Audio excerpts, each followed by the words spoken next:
بەڕێزان بەردەوام دەبین دەچینە لای تەوەریەکەمی گفتوگۆکانی ئەمڕۆ کە باسەوە دەکەین ئێستادا لە هەرێمی کوردستان زیاتر هەر کاتێکی تر پێویستی بەبوونی دەستورێکەیە کە سەرجەم کاروباری سێکتەرەکان ڕێک بخاتەوە لەگەڵ ئەوەشدا ئەو گرفتانەی کە ڕوبەڕووی هەرێمی کوردستان دەبنەوە ئەگەر دەستور وەک مەرجەیەک بوونی هەبێت ئەوە زۆرێک لە گرفتەکان ئاسانتر چارەسەر دەبن تایبەت بە گرنگی دەستور لە ئێستادا بۆ هەرێمی کوردستان میوانداری زۆر بەڕێز دکتۆر چیا زەنگەنا ڕاوێژکاری یاسایی لە ستودیۆی بەیانی کورسانی زلمان ئامادەیە دکتۆر سپاس بۆ ئامادەبوونت بەخێراتی بەرد لە هەر شتێک گرنگی دەستور بە تایبەتی لە ئێستادا بۆم بارودۆخی هەرێمی کوردستان لە چیدا دەبینیتەوە؟ بەڵێ بێگومان وەکو ئاشکرایە لە زانستی سیاسی و زانستی کۆمەڵایەتی هەموو گەلانی دنیا هەر نەتەوەیەک کە بێوێت خاوەنی پانتایەکی سیاسیە بێ و تایدا چوم و جۆڵ و بەریەککەوتنی ژیانی خۆی بەڕێوە بەرێت لە ژێر چەترێکا کە پێڵێن دەسەڵات و تاک لە ژێر چەتری دەسەڵاتدا ئەبێ خاوەنی دەستورێک بێ هەرچەنە لە ڕووی مێژوویەوە دەستور هەڵقوڵاوی سەرەتایی سەدەی نۆزدەیە بەڵام ئێستا دەبینین جیهانی ئەمڕۆی دنیا هەموو سەکتەرەکانی ژیان پەیوەستن بە دەستورەوە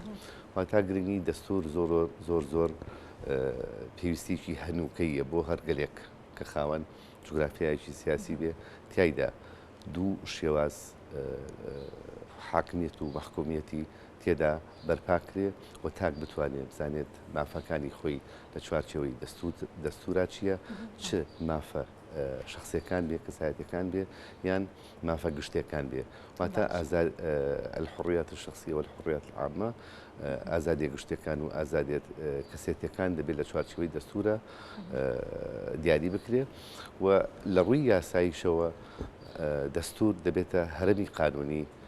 هەرسێ دەسەڵاتەکە تشریعی و تەنفیزی و قەزایی تایدا تاکەکان دەتوانن بە شێوازی یاسایی بتوانن مامەڵە لەگەڵ دەسەڵاتە بکەن و بە هەمان شێوە دەسەڵات بتوانێت لە پێناو بەدیهێنانی بەرژەوەندی گشتیە بە شێوازێک لە شێوازەکان بتوانێت لە ڕێی دەستورەوە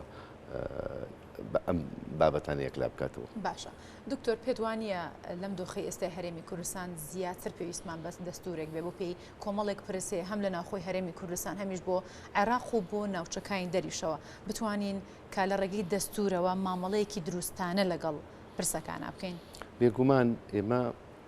ئەگەر باسی هەرێمی کوردستان بکەین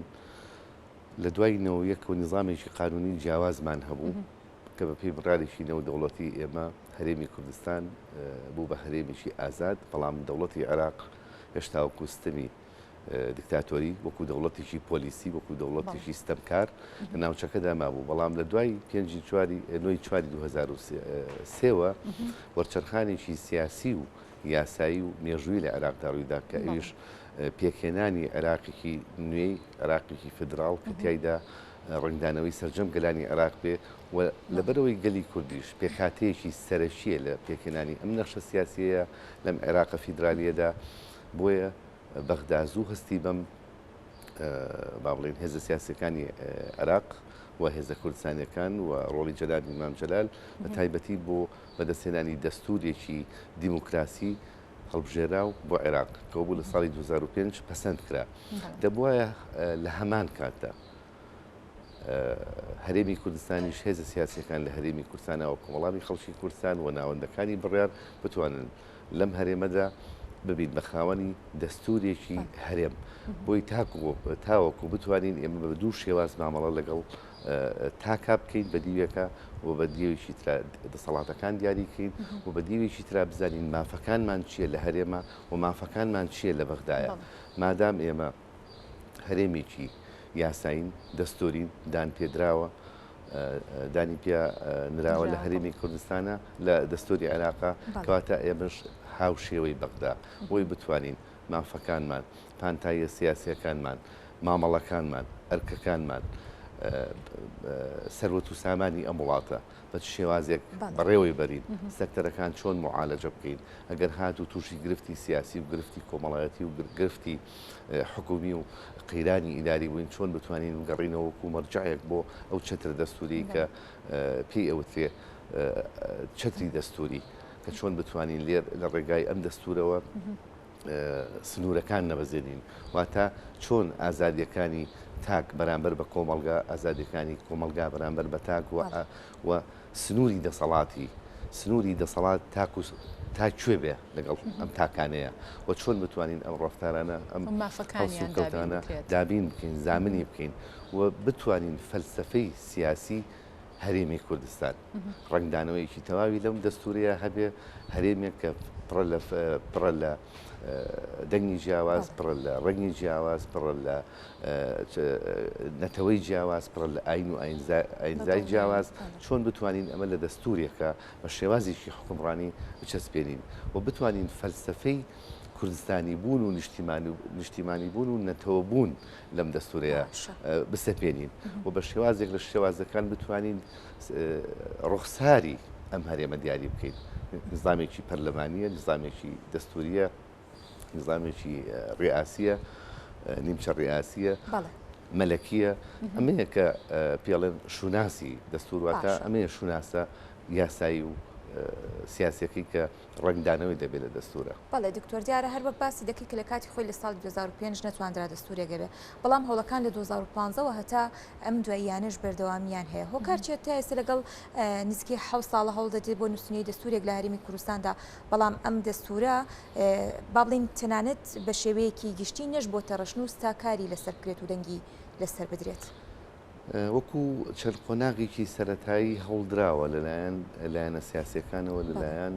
پارتە سیاسەکانەوە لەلایەن ئەو ئیرادە سیاسیانی کە لە هەرێمی کوردستانەوە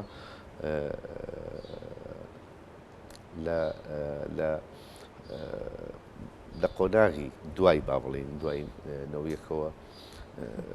کاریان کردووە بۆ ئیدارەدانی حکومڕانی لە هەرێمی کوردستانە بەڵام تا ئێستا لایەنە سیاسیەکان نەگەشتونەتە ئەوەی کە بتوانن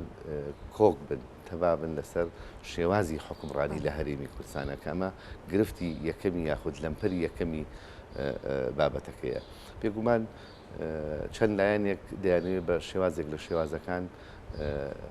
دەستورەکە قۆڕخن لە پێناو دەسەڵاتی خۆیانە کە ئەمەش دژی فەلسفەی دیموکراسی و دژی فەلسفەی حکومڕانیە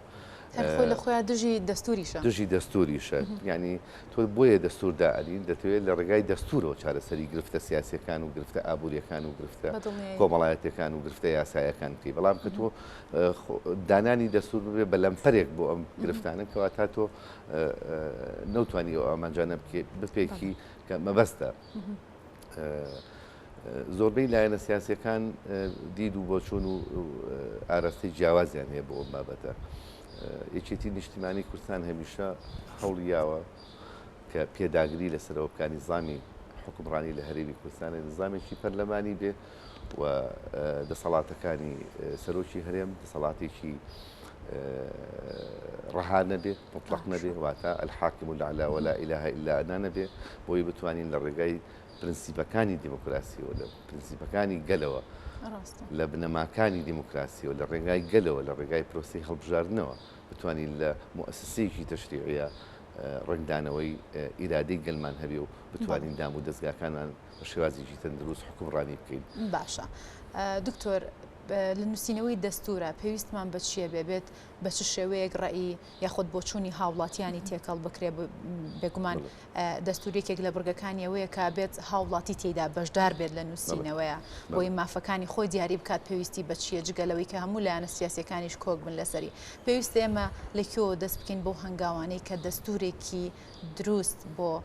هەرێمەکەمان بنووسینەوە لەگەڵ ئەودا ڕەشنووسێکەیە توانین بڵێنە چێتە قالبی ڕەشنووس و یاخود ناچێت بەڵام ئەگەر بێت و دووبارە پێداچوونەی پێدا بکرێت چۆن دەست پێ بکرێت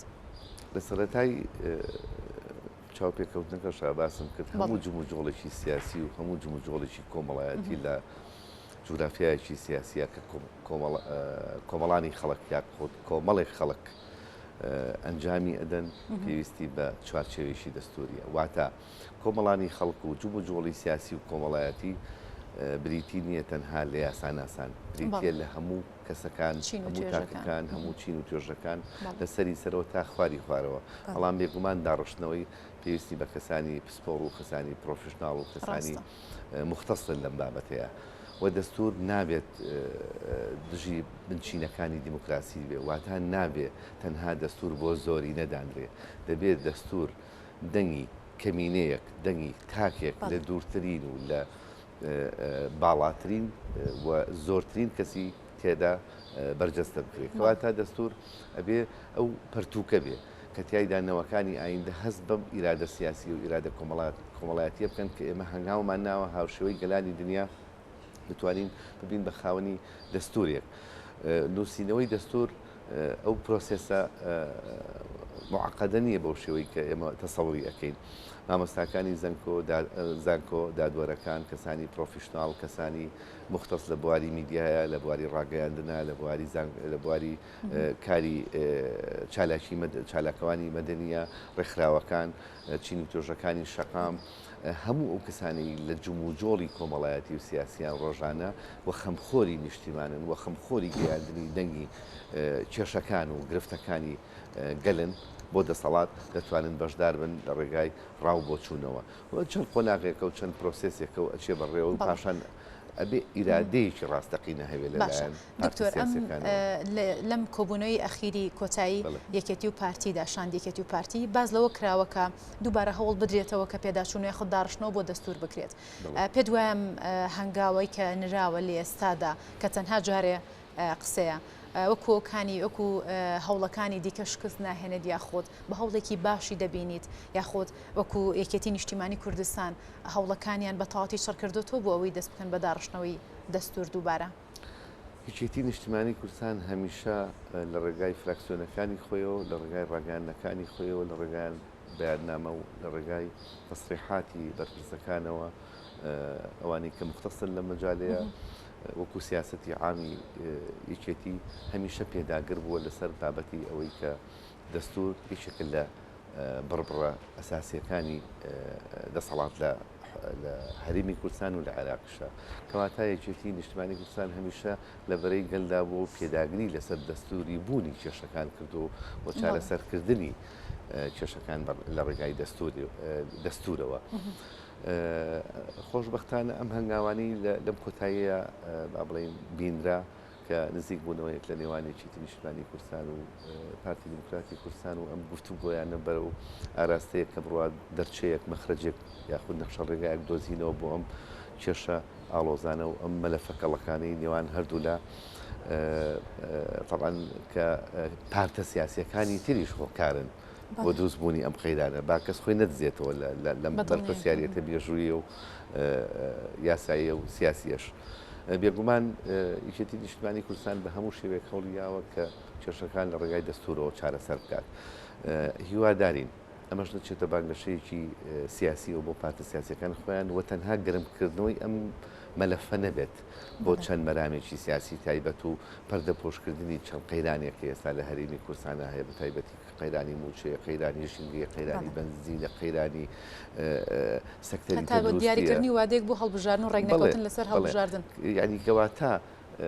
گرنگە لە لای ئێمە وەکو میلەت ئێمە ئێستا وەکو میلەت دانیشتون ساقین بەم بەیانیە هیوادارین دەسەڵاتداران و پارتە سیاسیەکان جوان لە دەنگمان بێ کە ئێستا لە ناو شەقامە لە ناو بازاڕە کاسبکارێکی بەسیط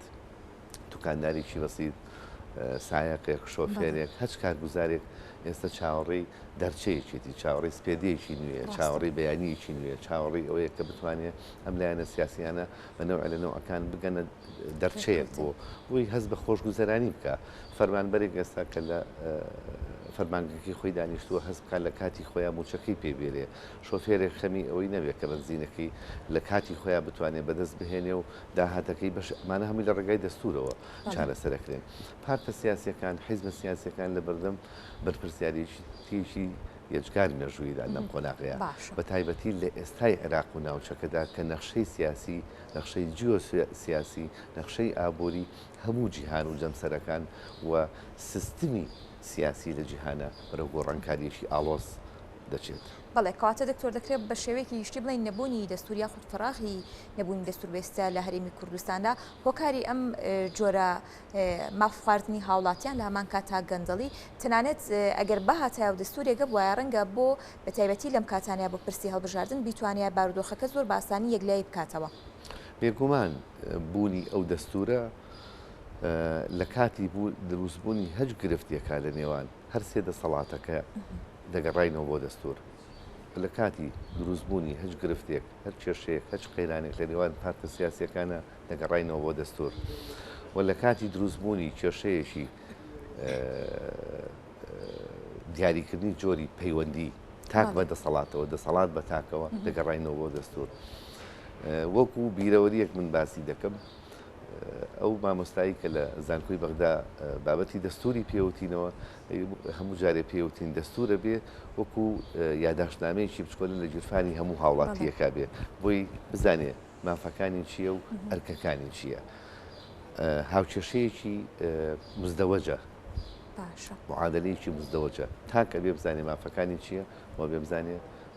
ئەرکەکانی چییە. دەسەڵاتیش بە هەمان شێوە ئەبێ بزانێ ئەرکەکانی چییە و مافەکانی چییە بەرامبەر بەگەل کەواتە ئەگەر ئەم دەستورە بە هەر شێوازێک لە شێوازەکان ئەگەر بە کەم و کوڕیش لەدایک ببوایە دەمانتوانی پاشان چارەسەری بکەین و تعلیلاتی تیا بکەین بەو شێواز و میکانیزمە دەستوریانی کە لە زانستە دەستوریەکان باس کرا. باشە دکتۆر بابەتێکی دیکە هەڵبەتە لە کاتی گفتوگۆکردن لەسەر پرسی دەستور بازەوە دەکرات کە بەغداش دەستورێکی عێراقیش دەستورێکیە لامان کادا لەگەڵ جێبەجێکردنی ناوەڕۆک و مادەکانی دەستوران لە هەرێمی کوردستانیش ئەگەر دەستورێکی شەبێت بەڵام هەنێ پرس پێویستە بەڕێکەوتنی لایەنە سیاسیەکان بێت. خوێنەوەی تۆ لەسەرم بۆ چوونە چی بوو؟ دەستوری هەموو هەرێمێک لە ناو دەوڵەتێکی فیدرالیە